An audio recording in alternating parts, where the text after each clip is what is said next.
और मैं हूं मनीष। और यहाँ हम तैयारी करते हैं टीचिंग एग्जाम्स की।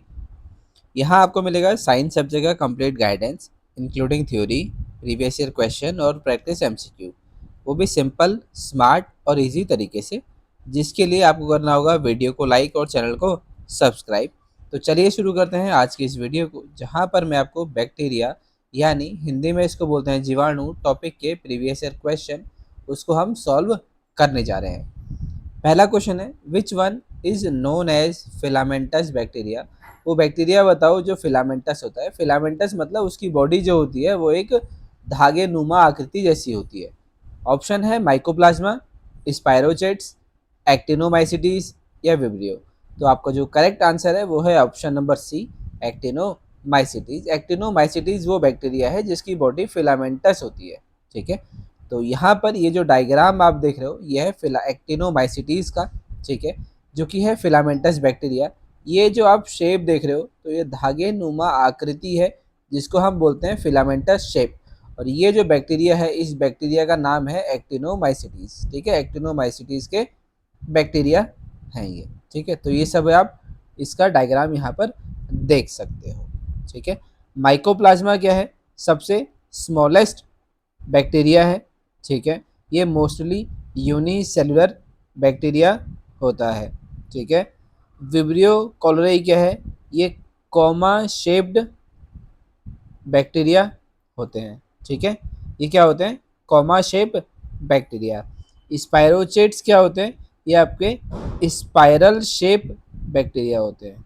ठीक है, ये आपके स्पाइरल शेप बैक्टीरिया होता है। माइकोप्लाज्मा मैंने आपको बता दिया, स्मॉलेस्ट होते हैं और इनमें सेल वॉल जो है वो भी नहीं पाई जाती है। ठीक है, तो ऑप्शन नंबर सी आपका करेक्ट आंसर है। अगला क्वेश्चन है, species of cyanobacteria responsible for red colour of Red Sea. लाल समुद्र का लाल कलर होने के लिए कौन सा साइनोबैक्टीरिया रेस्पॉन्सिबल है?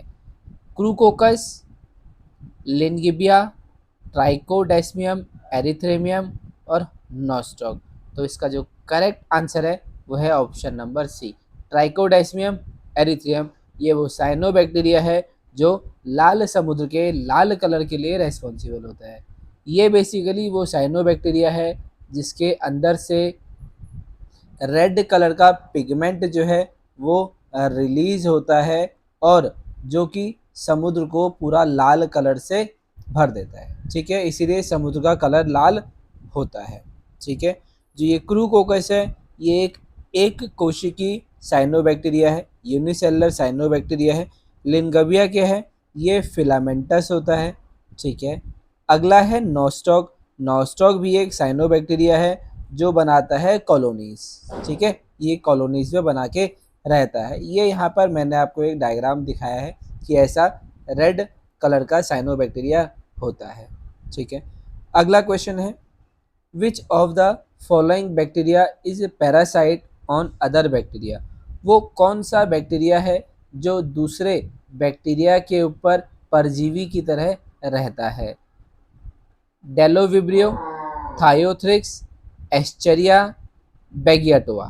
ठीक है, तो आपका करेक्ट आंसर है डेलोविब्रियो। ठीक है, ऑप्शन नंबर ए जो है आपका करेक्ट आंसर है। ये आप यहाँ पर इसका डायग्राम देख सकते हो। इस डायग्राम में ये जो पर्पल कलर से जो आपको दिखाई दे रहा है इसको हम बोलते हैं इसकी मेम्ब्रेन। ठीक है, MEMBRANE, मेम्ब्रेन। ठीक है, और यहाँ पर जो ये रेड कलर से जो आपको दिख रहा है ये होते हैं इसके राइबोसोम। ठीक है, ये होते हैं राइबोसोम। और जो ये आपको सॉरी जो येलो कलर का दिख रहा है इसको हम बोलते हैं न्यूक्लियोइड।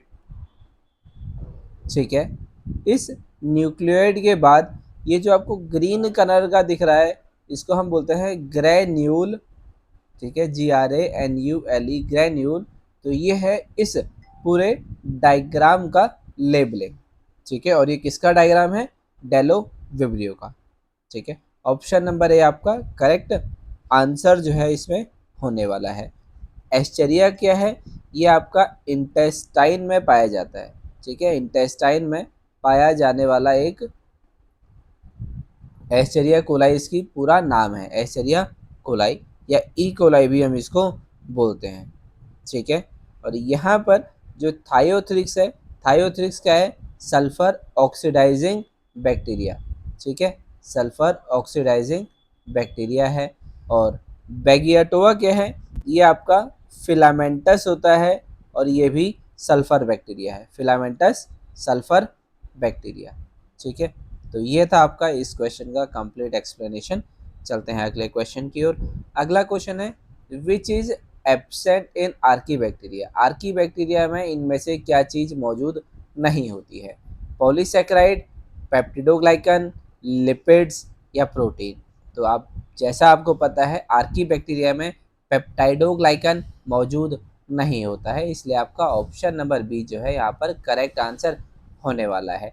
जनरली जो पेप्टाइडोग्लाइकन है ये पाया जाता है सेल वॉल में, आर्की बैक्टीरिया की सेल वॉल में पेप्टाइडोग्लाइकन अनुपस्थित होता है या फिर एब्सेंट होता है, जबकि प्रोटीन, लिपिड्स और पॉलीसेकेराइड जो है वो पाया जाता है। ये है आर्की बैक्टीरिया का डायग्राम, जिसमें ये जो आप पिंक कलर से देख रहे हैं ये है साइटोप्लाज्म, ये जो आप धागे नुमा आकृति जो देख रहे हैं तो यहाँ पर ऐसे पड़ा हुआ है बीच में, इसको बोलते हैं न्यूक्लियोइड डीएनए। और ये जो आप देख रहे हैं ग्रीन कलर के, इसको हम बोलते हैं राइबोसोम। और यहाँ पर जो इसकी बॉडी में एक धागे जैसा ये बाहर को निकल रहा है, इसको हम बोलते हैं फ्लैजिला या फ्लैजिलम। और ये जो छोटे छोटे धागे निकल रहे हैं इसकी बॉडी में से, इसको बोलते हैं पाइलस। ये जो बाहर की लेयरिंग है जो डार्क ब्लू कलर की है, इसको हम बोलते हैं कैप्सूल, ठीक है। ये जो अंदर ये जो लेयर है इसको हम बोलते हैं सेल वॉल, इसके अंदर जो ये छोटी सी लेयर है इसको हम बोलते हैं प्लाज्मा मेम्ब्रेन, जो बिल्कुल पतली सी है यहाँ पर जो ऐसे दिख रही है आपको, ठीक है।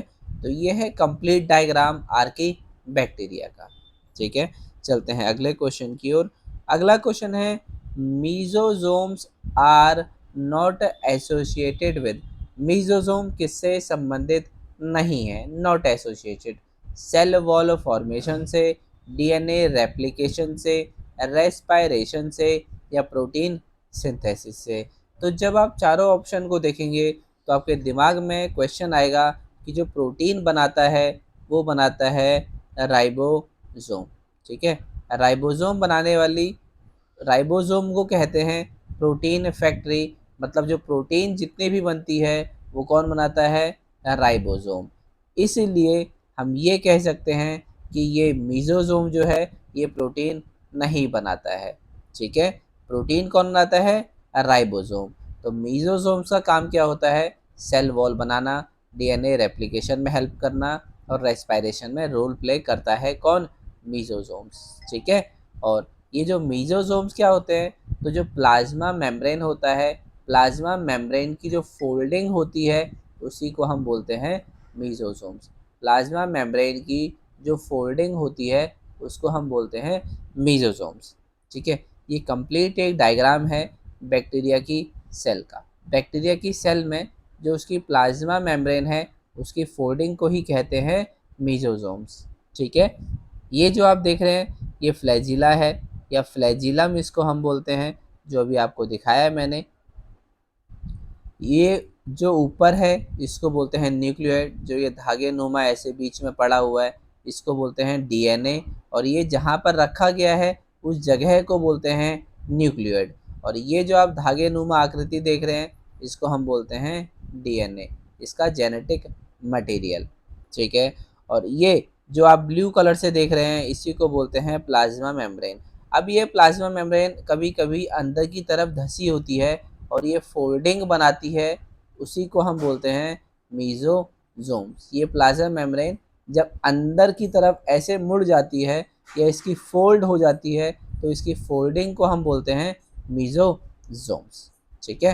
तो यही आपसे पूछा था, यही आपको बताया है कि मीजोसोम्स क्या क्या काम करता है, सेल वॉल बनाने में काम करता है, डीएनए रेप्लिकेशन में हेल्प प्ले करता है, रोल प्ले, और रेस्पायरेशन में भी रोल प्ले करता है, और प्रोटीन बनाने का काम है राइबोसोम्स का, ठीक है। और ये तीनों ऊपर के काम किसके हैं, मीजोसोम्स के, ठीक है।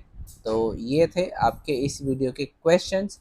बाकी आप आपको वीडियो अच्छी लगी तो वीडियो को लाइक कर सकते हैं, चैनल को सब्सक्राइब कर सकते हैं। बाकी मिलते हैं आपसे नेक्स्ट वीडियो में और नए प्रश्नों के साथ।